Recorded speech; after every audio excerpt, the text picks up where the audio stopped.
And one of the points that you make in your book about the fallout of his scandal is that a lot of his books have gone out of print because of this scandal.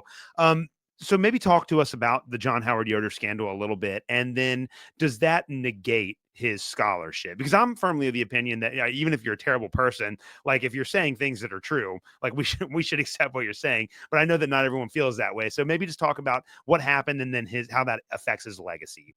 As Christians, I think it's tougher for us because to me, like if you're an atheist and you like Woody Allen movies, and then you go, he hooked up with his, girlfriend's daughter, and that's pretty gross, and he did this, he did that. Like you can still say, like, well, the movie was good.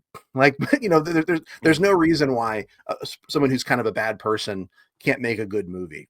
But as Christians, I think we can distinguish between theology and behavior.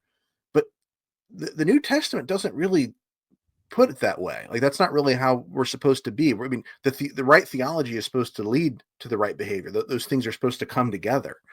And so when somebody does horrible things but seems to say all the right things, it makes you question, the value of their work, right? Because if that work is supposed to be coming from this sincere fidelity to Jesus, and they don't have that, then what is it that they're saying? I mean, are they just using their brain detached from the Holy Spirit to do that? Is it more complicated than that? So there are a lot of tensions there. But I think ultimately the Yoder scandal demonstrates that right ideology doesn't guarantee right behavior.